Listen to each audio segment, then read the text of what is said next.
आज हम हमारी लेक्चर सीरीज में स्टार्ट करेंगे topic chemical properties of carbon compounds. तो देखिए, chemical properties of carbon compounds हमारे पास कौन कौन सी होती है। हमने पीछे में पढ़ा था यूपीएससी नोमेनक्लेचर, उसके बाद हम स्टडी कर रहे हैं कार्बन कंपाउंड्स की केमिकल प्रॉपर्टीज। तो फर्स्ट जो प्रॉपर्टी है वो है हमारे पास कंबशन। आप सभी को पता है कंबशन मीन्स क्या होता है, किसी चीज को जलाना। और जब भी कोई चीज जलती है तो उसमें से क्या होगा, कार्बन डाइऑक्साइड, वाटर और हीट और लाइट जो है वो रिलीज होती है। तो हम कार्बन कंपाउंड्स ले रहे हैं यहाँ पे मीथेन।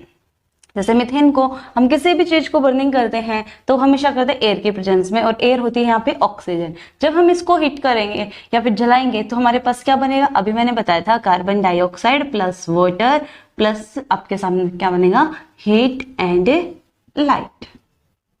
सेम मैनर से यदि आप सिर्फ कार्बन को जलाते हो ऑक्सीजन के प्रेजेंस में तो हमारे पास बनती है carbon dioxide and heat and light.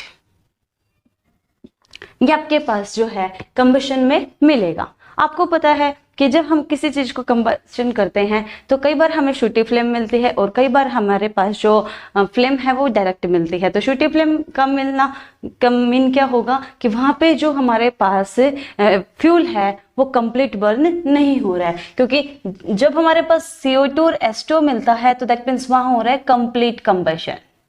और यदि हमारे पास कंप्लीट कंबशन नहीं होगा तो हमारे पास मिलेगी कार्बन मोनोऑक्साइड गैस और प्लस वाटर है और हीट एंड लाइट।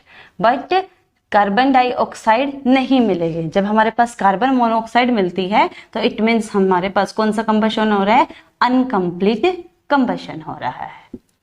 नेक्स्ट जो हमारे पास प्रॉपर्टी है वो है ऑक्सीडेशन। अब देखिए ऑक्सीडेशन क्या होता है, आपने फर्स्ट चैप्टर में पढ़ा होगा। ऑक्सीडेशन होता है addition of oxygen and removal of hydrogen. ये होता है हमारे पास ऑक्सीडेशन। अब हम यहाँ पे जो ऑक्सीडेशन करेंगे वो करेंगे कार्बन कंपाउंड्स का, और कार्बन कंपाउंड्स का जो ऑक्सीडेशन होगा वो होगा ऑक्सीडाइजिंग रिएजेंट की प्रेजेंस में, ऑक्सीडाइजिंग रिएजेंट की प्रेजेंस में। अब ऑक्सीडाइजिंग जो रिएजेंट होगा हमारे पास वो हम यूज करते हैं क्या, तो एल्केलाइन KMnO4 जिसे हम पोटेशियम परमैंगनेट बोलते हैं, और या फिर हम करते हैं एसिडिफाइड K2Cr2O7 जिसे हम पोटेशियम डाइक्रोमेट बोलते हैं। ये है हमारे पास पोटेशियम परमैंगनेट, और नेक्स्ट जो था हमारे पास वो है हमारे पास पोटेशियम डाइक्रोमेट। अब हम यहाँ पे कार्बन कंपाउंड लेंगे अल्कोहल, और जब अल्कोहल का हम ऑक्सीडेशन करवाएंगे तो अल्कोहल जो है वो हमारे पास कन्वर्ट हो जाएगा कार्बोक्सिलिक एसिड में। आपको पता है OH जो है वो हमारे पास होता है अल्कोहल, और COOH जो होता है वो हमारे पास होता है कार्बोक्सिलिक एसिड। तो देखिए हमने लिया यहाँ पे CH3 CH2OH, दैट मीन्स हमने यहाँ लिया इथेनॉल, और इसकी हम रिएक्शन करवा रहे हैं एल्केलाइन KMnO4 या फिर एसिडिफाइड आप ले सकते हो K2Cr2O7। ये हमारे पास ऑक्सीडाइजिंग रिएजेंट है। ऑक्सीडाइजिंग रिएजेंट क्या करते हैं, ऑक्सीडाइजिंग रिएजेंट दूसरों को तो ऑक्सीडाइज करवाते हैं लेकिन खुद रिड्यूस हो जाते हैं। अब हमारे पास ये किस में कन्वर्ट हो जाएगा, कार्बोक्सिलिक एसिड में। ये हमारे पास रिएक्शन है ऑक्सीडेशन रिएक्शन। नेक्स्ट जो आती है हमारे पास वो है एडिशन रिएक्शन। देखिए एडिशन रिएक्शन में आपको पता है, आपने जैसे कॉम्बिनेशन रिएक्शन पढ़ी थी वैसे यहाँ पे थोड़ा सा हम पढ़ेंगे एडिशन रिएक्शन। और एडिशन रिएक्शन का मीन है किसी चीज को ऐड करना, और यहाँ हम ऐड किसका करेंगे, हाइड्रोजन का। अब जैसे हमारे पास है, हमने लिया अनसैचुरेटेड कार्बन या फिर अनसैचुरेटेड हाइड्रोकार्बन्स लेंगे, और अनसैचुरेटेड से हम बनाएंगे सैचुरेटेड। दैट मीन्स हम कह सकते हैं convert unsaturated hydrocarbon to unsaturated hydrocarbon to saturated hydrocarbon. अब देखिए हम अनसैचुरेटेड हाइड्रोकार्बन को सैचुरेटेड हाइड्रोकार्बन में कैसे कन्वर्ट करेंगे। रिएक्शंस में इधर लिख रही हूं, आपके पास लिया हमने अनसैचुरेटेड ले लिया मैंने CH2 double bond CH2, that means हमने लिया इथीन प्लस अब देखिए एक बॉन्ड जो होता है वो मिलता है हमेशा 2 इलेक्ट्रॉन से, तो ये दैट मीन्स यहाँ पे हमें ऐड करने पड़ेंगे 2 हाइड्रोजन। अगर मैं यहाँ 2 हाइड्रोजन ऐड करती हूँ और वो भी किसी कैटालिस्ट के प्रेजेंस में, सबसे पहली बात कैटालिस्ट होते क्या है, कैटालिस्ट जो होते हैं वो होते हैं जो रेट ऑफ रिएक्शन को इंक्रीज करवा दे। जो निकल प्लेटिनम प्लेडिनम है आपके पास वो यहाँ पे एज ए कैटालिस्ट है, और कैटालिस्ट क्या होता है, रेट ऑफ रिएक्शन को इंक्रीज करवा दिया, अफेक्ट करते हो। मोस्टली हम इंक्रीज लर्न कर लेते हैं, बाकी कैटलिस्ट 2 टाइप्स के होते हैं। तो यहाँ पे रेट ऑफ रिएक्शन को ये इंक्रीज करवाएंगे, हमारे पास क्या बन जाएगा यहाँ से CH3 सिंगल बॉन्ड CH3। ये हमारे पास कौन सी रिएक्शन है, एडिशन रिएक्शन। सेम मैनर से आप एक एग्जांपल और ले सकते हो, CH2 CH3 CH double bond CH2 plus H2।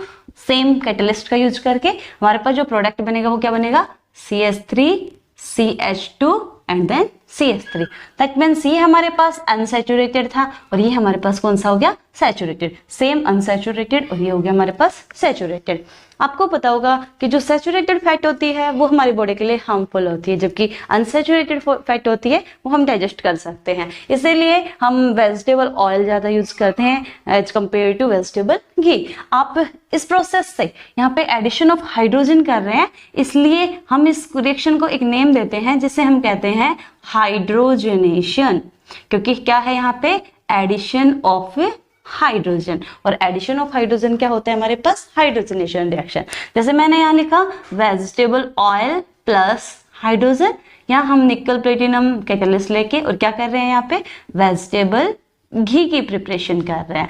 तो वेजिटेबल ऑयल जो होता है वो हमारे पास होता है अनसैचुरेटेड, और जो वेजिटेबल घी होता है वो होता है हमारे पास से सैचुरेटेड फैट। और आपको पता है हम वेजिटेबल घी कम यूज करते हैं और वेजिटेबल ऑयल जो है वो हम ज्यादा यूज करते हैं। तो ये 3 प्रॉपर्टी थी हमारे पास chemical properties of carbon compound. अब हम बात करते हैं 4th प्रॉपर्टी की। तो 4th प्रॉपर्टी देखिए, 4th प्रॉपर्टी जो है हमारे पास वो होगी सब्स्टिट्यूशन रिएक्शन। सब्स्टिट्यूशन, आप सभी को पता है सब्स्टिट्यूट का मीन क्या होता है, एक की जगह हमें दूसरा रखना। तो दैट मीन्स हम सब्स्टिट्यूट क्या करेंगे, यहाँ पे जो हमारे पास हाइड्रोजन होंगे उनको हम रिप्लेस कर देंगे किसी अदर एटम से।